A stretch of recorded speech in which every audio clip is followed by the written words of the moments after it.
पावने गुणैक सिन्धवे नमो नित्याय धामलेश दूत कोक बन्धवे नमो नित्याय नाम सोषितार मध्वान्धवे नमो नित्याय पामरेतर प्रधान बन्धवे नमो नित्याय. நேரத்துல நம்ம பேசி வெறும் வார்த்தைகளாலேயே ஒருத்தர் தலைவர் மாதிரி பிரமையை கொடுத்துட முடியும். இந்த டைரக்டர் இந்த ப்ரொடியூசருக்கு கதை சொல்லும் பொழுது பாத்தீங்கன்னா, நம்ம பக்தர் ஒருத்தர் இந்த மாதிரி ஒரு டைரக்டர்கிட்ட மாட்டிக்கிட்டாரு. அந்த கதையை நான் பார்த்தேன், அதனால தான் இவ்வளவு தெளிவா எனக்கு தெரியுது. அவங்க 2 பேரும் உட்காந்து பேசிட்டு இருந்தாங்க, பார்த்துட்டு இருந்தேன் நான். இந்த ப்ரொடியூசர் ஏற்கனவே ப்ரொடியூசர் கனவுல மிதந்துட்டு இருக்கிற பெரிய சக்சஸ்ஃபுல் ப்ரொடியூசர் கனவுல மிதந்துட்டு இருக்கிற ஒரு ஆளுன்னு இந்த டைரக்டருக்கு தெரிஞ்சிருச்சு. அந்த டைரக்டர் அப்படியே கதை சொல்றாரு. நான் தள்ளி நின்று பாக்குறேன், அதாவது எங்க என்ன நடக்குது அப்படின்னு பாக்குறேன். இந்த டைரக்டர் சொல்றாரு, சார் இந்த டைட்டில் இருக்கு பாருங்க, இதுக்கே படம் 40 நாள் ஓடும் சார். அதுக்கப்புறம் அந்த ஓப்பனிங் சாங் கொடுத்துருக்கேன் பாருங்க, இது வரைக்கும் யாரும் அதை ஜென்மத்தில் நினைச்சு பார்த்ததுல, அவ்வளவு மோசமானது, என்ன பண்றது, அதுக்கே படம் இன்னும் ஒரு 40 நாள் ஓடும் சார்.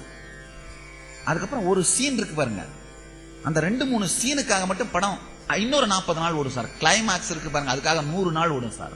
இப்ப எல்லாத்தையும் போட்டு பாருங்க, 220 நாள் வருது. 220ல பாதியை போனா போது விட்டுருங்க, 110 நாள் ஓடுனா கூட நீங்க என்ன ஆவீங்க? நீங்க போட்ட பணம் மாதிரி 10 பங்கு வந்துடும். அதுக்கப்புறம் உங்களை தேடி அத்தனை நடிகர்களும் அத்தனை டைரக்டரும் கியூவா லைன்ல நிற்பாங்க. அதாவது 10 நிமிஷத்துல 10 வார்த்தையில அவருடைய எதை அவர் கனவா லட்சியமா நினைச்சுனா அப்படியே நடத்தி காமிச்சிட்டாரு இந்த டைரக்டர். அப்ப அந்த மனுஷன் என்ன பண்ணாரு அப்படின்னு ஒரு விதமா மயக்கத்தில் இருக்கும் போது, நீங்க இப்ப பண்ண வேண்டியதெல்லாம் இதை கையெழுத்து போட்டு ஒரு 50 லட்சம் கொடுங்க, அவ்வளவுதான் சார், செக் பண்ணிட்டான், கையெழுத்து போட்டாரு. வெறும் 10 நிமிஷத்துல வாயில பந்தல் விரிச்சு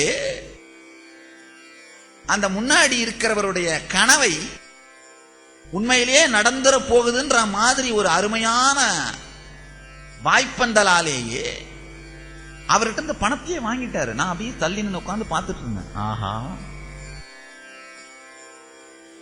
நம்ம வாழ்க்கையில கத்துக்க வேண்டிய ஒரு பெரிய பாடம் அப்படின்னு நினைச்சேன். எப்ப நாம அளவுக்கு மீறின ஒரு கற்பனைக்குள் நம்முடைய தலை சிக்கிக் கொண்டிருக்கிறதோ, சாதாரண ஒரு மனிதன் கூட நமக்கு தேவையான வார்த்தைகளை அளிப்பதன் மூலமாக நம்மிடம் இல்லாத ஒரு தகுதியோ அல்லது குணமோ அல்லது வாழ்க்கை முறையோ அல்லது நடக்கப் போகின்ற ஏதோ ஒரு விஷயம் நடப்பதாக நமக்குள் பிரமையை ஏற்படுத்தி நம் வாழ்க்கையை அவர்கள் வசத்திலே கொண்டு வந்து விட முடியும். ரொம்ப ரொம்ப சிம்பிளா 10 நிமிஷத்துல அவர் செய்ய வந்ததை செஞ்சு முடிச்சிட்டார். ரொம்ப ஆச்சரியமா இருந்தது, இப்படியும் மனிதர்கள் இருக்க முடியுமான்னு. ஏன்னா இதே மனிதர் ஒரு பிச்சைக்காரனுக்கு கூட 10 பைசா போட மாட்டார். அந்த மனிதர் என்கிட்ட அவரே ஒரு கேள்வி கேட்டார், அது முக்கியமான விஷயம், அதையும் நீங்க தெரிஞ்சுக்கணும். நான் சொல்லிட்டு இருந்தேன், ஐயா உங்க பகுதி வழியா வர சன்னியாசிகளுக்கு சாதுக்களுக்கு ஏதாவது சாப்பாடு போடுங்க அப்படின்னு.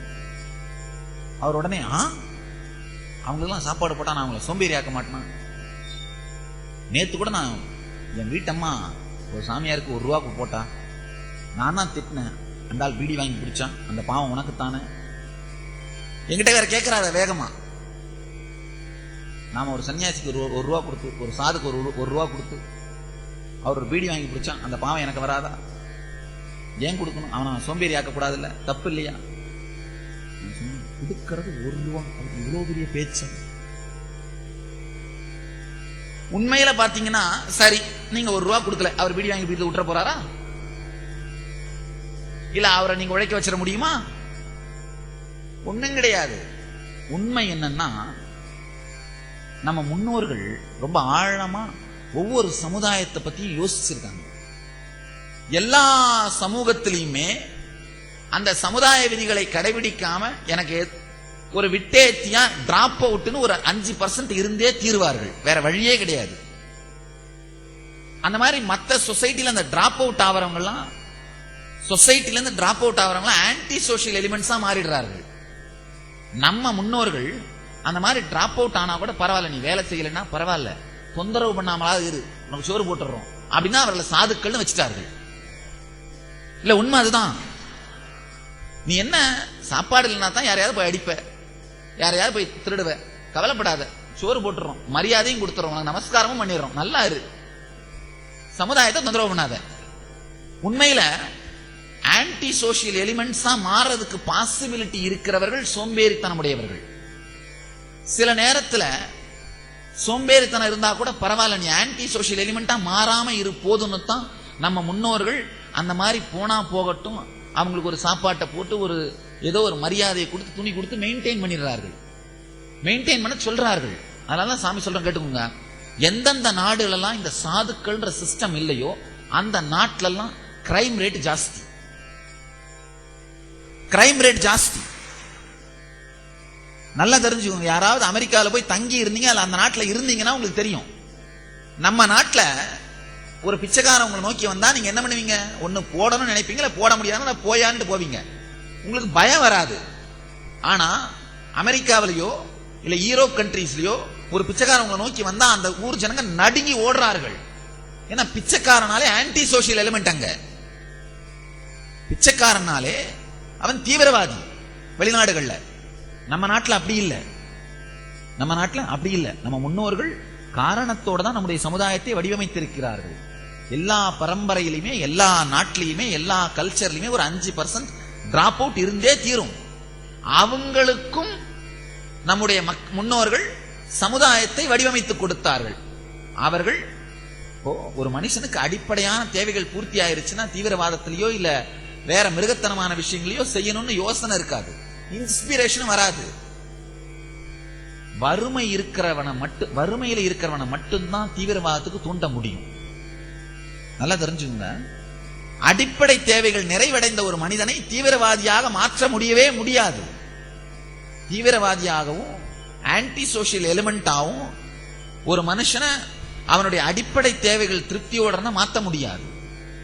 நம்ம முன்னோர்கள் நம்முடைய ரிஷிகள் இந்த சூக்ஷ்மம் எல்லாம் தெரிஞ்சதுனால தான் அந்த மாதிரி இருக்கிற ஒரு 5% டிராப் அவுட்டா இருக்கிறவங்களுக்கும் ஒரு உணவை கொடுத்து அவர்களுக்கு ஒரு சமூகத்தில் அவங்களுக்கு ஒரு அந்தஸ்தை கொடுத்து வச்சுட்டார்கள். அப்ப என்னாச்சு? கிரைம் ரேட் குறைஞ்சு போச்சு, தீவிரவாதிகளாக மாற வேண்டிய தேவை இல்லாம போச்சு. நீங்க யாராவது இந்த சமூகவியல் பத்தி ஆராய்ச்சி பண்ணியிருந்தீங்கன்னா உங்களுக்கு தெரியும். இப்ப ஒரு 6 மாசத்துக்கு முன்னாடி ஒரு அருமையான ஒரு ஆர்டிகிள் படிச்சோம், அருமையான ஒரு ரிசர்ச் ரிப்போர்ட். 4 மேலை நாட்டு பல்கலைக்கழகங்கள் இந்த சமூகவியல் சமுதாயங்களை பற்றி ஆராய்ச்சி செய்கிற மேலை நாட்டு பல்கலைக்கழகங்கள் எழுதுகிறார்கள். வெறும் 400 வருஷம் தான் வெஸ்டர்ன் சொசைட்டியோட லைஃப். 400 வருஷம் தான் ஆயிருக்கு. இந்த வெஸ்டர்ன் சொசைட்டி நாம சொல்றோம் இல்லையா, நாம எது பின்னாடி ஓடிட்டு இருக்கோம் இல்லையா, அந்த எதுவும் பின்னாடி எல்லாம் ஓடிட்டு இருக்கோம். சார் ஜாஸ்தி விமர்சனம் பண்ண வேண்டாம், விட்டுறலாம். அந்த மேலை நாட்டு கலாச்சாரத்தோட வாழ்க்கை 400 வருஷம் தான், வெறும் 400 வருஷம் தான். ஆனா அவங்களுடைய டிப்ரெஷன் ரேட்டு, மன அழுத்தம், மன உளைச்சல், டிப்ரெஷன் மெடிசன் எடுக்கிற சைக்கியாட்ரிக் பேஷன்ஸோட ரேட்டு 66%. நல்லா தெரிஞ்சுக்கோங்க. 3 பேர் உட்கார்ந்து இருக்காங்கன்னா அதுல 2 பேர் பைத்தியக்காரன். உண்மை ஸ்டாட்டிஸ்டிக்ஸ் சொல்லுது, நான் சொல்லல, புள்ளி விகிதம் சொல்லுது. நம்ம நாட்டில் மன அழுத்தமும் மன உளைச்சலும் இதுக்காக மருந்தெடுக்கின்ற இதை பிரச்சனையாக உடைய நோயாளிகள் மொத்தமே 0.6% தான், 1%க்கும் கம்மி.